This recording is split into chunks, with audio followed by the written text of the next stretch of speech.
নাহিদের স্ট্যাটাস নিয়ে তোলপাড়। মির্জা ফখরুলের বক্তব্যের প্রতিক্রিয়ায় নাহিদ বলছে যে জরুরি অবস্থা বা 111-এর সরকার আনতে চাচ্ছে বিএনপি।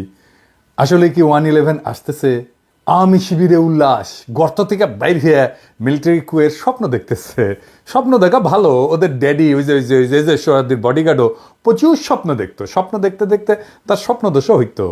আল্লাহ বাঁচাইছে, তৈজসপত্র যদি জায়গা মতো পড়লো হইনি, তাহলে আরো কয়টা আজ দহা জন্মাইল নি, দুটাই জান কালা কালা করে দিছে। আরো কয়টা থাকলে কি হইল নি আল্লাহ জানে। আমি নিজেও কইছি যে ওয়াকার কি সিসির মতো সরকার বানাইতে চায়। তাই অনেকের মনে হইতে পারে দাদাই তো কইছিল, তাইলে হইতেছেটা কি? কয়দিন আগে না দাদা কইলেন যে 75-এর সাথে মিল আছে, ছাত্ররা কোণঠাসা হইয়া যাইতে পারে। ছাত্ররা কিঞ্চিত কোণঠাসা হয়েছে, কথা সত্য। কিন্তু আমি এটাও মনে করি ছাত্ররা রাইট স্ট্র্যাটেজি নিলে এই অবস্থা থেকে উত্তরণ সম্ভব। প্রথমে আমরা কুয়ের বা জরুরি অবস্থার সম্ভাবনার কথা নিয়ে ভাবি, তার আগে একটা জিনিস বলে নি। সেটা হইতেছে যে রাজনীতিতে প্রিএমটিভ মেজার বলে কিছু কথা আছে, মানে আগে থাকতেই একটা ব্যবস্থা নেওয়া। তো ওয়াকারকে যখন বলছি যে সিসির মতো সরকার বানাইতে চাই কিনা, ওইটা ওয়াকারকে আমি সতর্ক করছি যে এই কামটা কইরেন না, সেই কথাটাই বলছি। তার মানে এইটা না যে ওয়াকার এটা করিচ্ছে। যদি সিসির মতো সরকার বানানোর বদ মতলব থাকে তাহলে সাবধান হইয়া যান। এটাই হইতেছে ওই ভিডিওর বার্তা। আমি আগেও বলছি, আবারও বলতেছি যে 75-এর সাথে এখনকার কয়েকটা মিলের জায়গা আছে। তবে আর্মিতে একটা বড় তফাত আছে, বিশাল বড় তফাত 75-এর সাথে। 75-এ আর্মির একটা ছোট অংশ বিপ্লব করছিল, আর বিপ্লবের পরে শেখ মুজিব জয় বাংলা হইয়া যাওয়ার পরে জনগণ মাঠে নেমে আসা ওই বিপ্লবী শক্তিকে অভিষিক্ত করছিল। আর 24-এ আর্মি মাঠে বিপ্লব দমন করার জন্য মাঠে ছিল। তারা প্রথম দিকে জনতার দিকে গুলিও করছে। আর্মির ড্রোন আকাশে উড়ে গিয়া সেটা দিয়ে গোয়েন্দা তথ্য দিছে যে কোটি কোটি বিক্ষোভকারীরা কুটি থেকে প্রতিরোধ করিচ্ছে।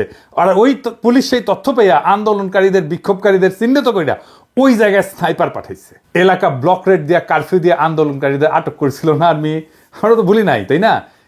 এই ভূমিকা রাখার পরেও আর্মির সৈনিক আর জুনিয়র অফিসাররা একটা সময় গুলি চালাইতে অস্বীকার করছে। সেটা হইতেছে 5ই অগাস্ট সকালে। এই যে হাসিনার আজ্ঞাসনা থেকে শুরু কইরা গুলি চালাইতে অস্বীকার করা, এটাকেই বলে বিপ্লবী রূপান্তর।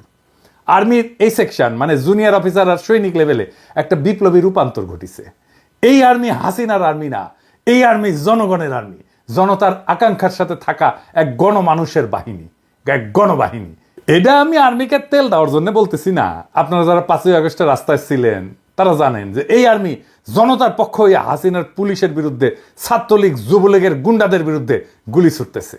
আর্মি হাসিনার শাসনের খুঁটির বিরুদ্ধে দাঁড়াইছে। আর্মি হাসিনার শাসন, হাসিনার ছায়া থেকে বাইর হয়ে আসছে। এটাই রূপান্তর। তার অস্ত্রের নল ঘুরে গেছে শাসকের দিকে। এইটার প্রতীকী মূল্য অপরিসীম।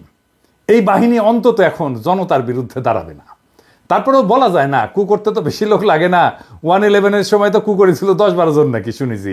তাই আমি বলতেছি না কু হওয়ার সম্ভাবনা শূন্য, হইলেও হইতে পারে।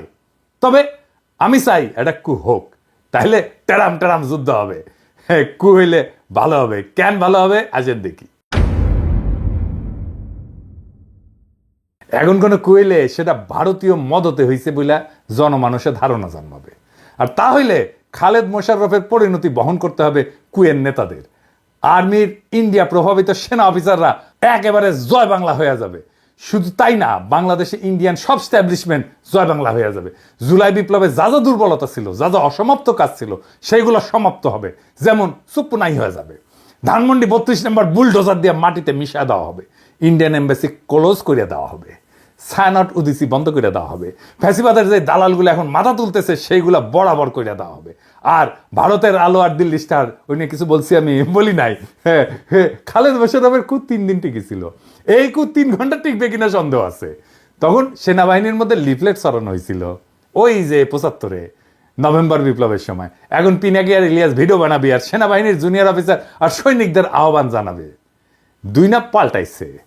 বাংলাদেশের মানুষ রক্ত দিয়া বিজয় ছিনায় আনছে। সেই মানুষ ঘরে ফিরে গেছে সত্য, কিন্তু জুলাই বিপ্লবের ক্ষত সারে নাই, বুকের আগুন নেভে নাই।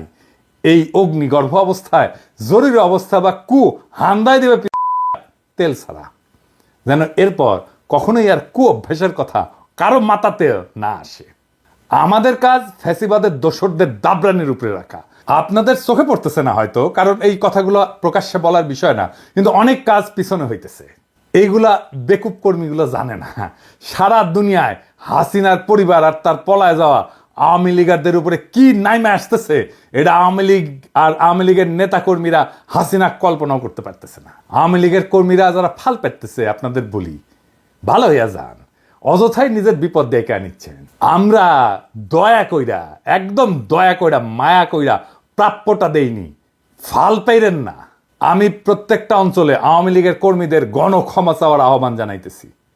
পাড়ায় পাড়ায় এদের ধৈর্য তওবা করাইবেন, মসজিদে মন্দিরে সমাজের সামনে হাত জোর কইরা মাপ চাইবে, কইবে আমার ভুল হইছে, মাপ কইরা দেন, আর কখনো করব না। তাইলে এদের তরপানি কমবে। এদের কোথায় পাবেন? আমরা একটা ওয়েবসাইটের কাজ করেছি, চলিচ্ছে, ওইটায় হাসিনার ফ্যাসিবাদের সকল সহযোগীর আমলনামা থাকবে। আওয়ামী লীগ, ছাত্রলীগ, যুবলীগের সব কমিটির নাম থাকবে, ছবি সহ, রেফারেন্স সহ, নাম ধরে ধরে সার্চ করা যাবে, বাংলা এবং ইংরেজিতে বিভিন্ন ক্যাটাগরিতে থাকবে। এমপি, দামি নির্বাচনের এমপি, সকল কমিটির সদস্য, সকল ব্যবসায়ী, সাংবাদিক, শিক্ষক, ডাক্তার, কৃষিবিদ, আমলা, পুলিশ, যারা যারা এই ফ্যাসিবাদের দোষর ছিল, সবার নাম থাকবে। এবং এখনো ফ্যাসিবাদের দালালি করে যাইতেছে দেশে এবং বিদেশে, সবার। কাজটা বড়, টাইম লাগবে, ফান্ড লাগবে। রাজনৈতিক দলগুলোর বা সরকারের তো করার কথা ছিল, তারা তো অন্য কাজে ব্যস্ত। কাজ শুরু হয়ে গেছে। এর মধ্যে আমরা যুক্ত করব কারা কারা আওয়ামী লীগারদেরকে আশ্রয় দিছে, পুনর্বাসিত করছে, তাদেরও নাম থাকবে। যুগ যুগ ধরে মানুষের ঘৃণার উৎস হইয়া থাকবে এই ওয়েবসাইটটা। এইবার পার্বত্য চট্টগ্রাম বিষয়ে আরো একটা জিনিস বাদ পড়েছিল, সেটা আলাপ করি, আসেন। গুরুত্বপূর্ণ বিষয় কলে পার্বত্য চট্টগ্রামে শুধু ভালো প্রশাসনিক অফিসার পাঠাতে হবে তা কিন্তু না, আমি শুধু তাই বলিনি।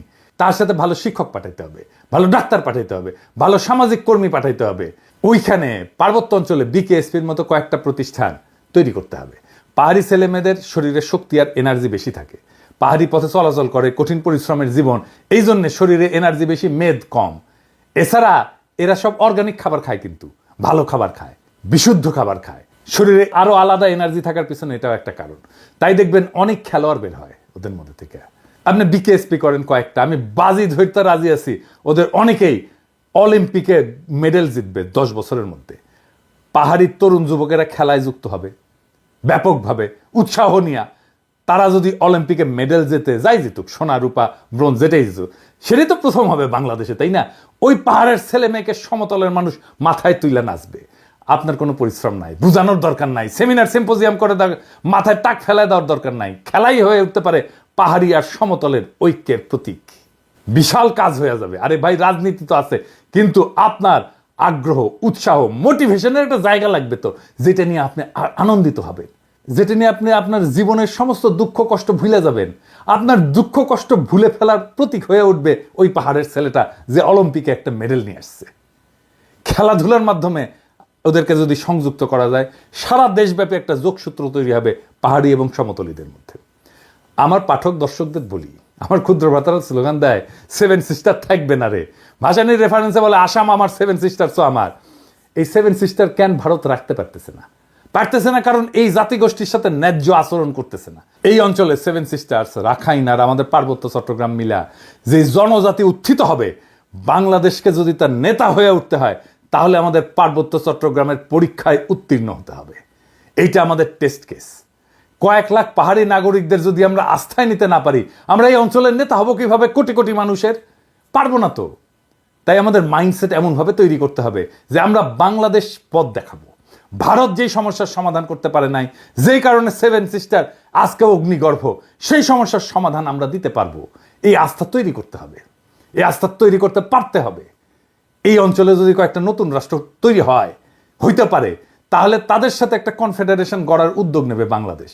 সেই প্রস্তুতি রাখতে হবে। তো কেন কনফেডারেশন করবে? এখন যদি তারা দেখে আমাদের পার্বত্য চট্টগ্রামের কয়েক লাখ নাগরিক খুশি না বাংলাদেশের রাজনৈতিক নেতৃত্বের প্রতি, তাহলে তারা কি আমাদের সাথে কনফেডারেশন আসবে না তো। আবার আসেন ওই ধানমন্ডি 32 নম্বরের আলাপটা সেরে নেই।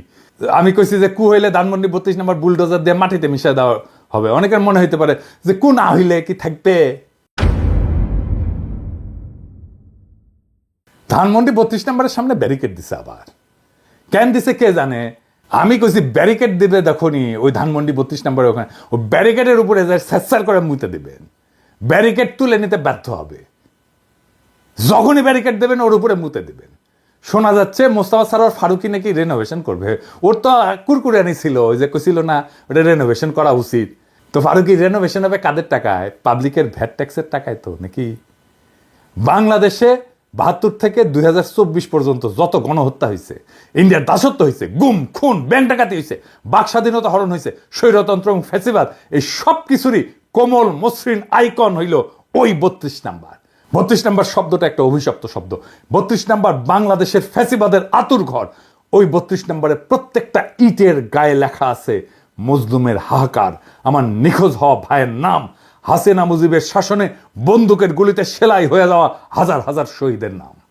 ওই ৩২ নাম্বার রেনোভেট করার একমাত্র উপায় হইতেছে ওটারে বুলডোজার দেয়া ফ্যাতলাইয়া মাটির সাথে মিশায় দেওয়া, ওটারে চিরদিনের জন্য জয় বাংলা করে দেওয়া।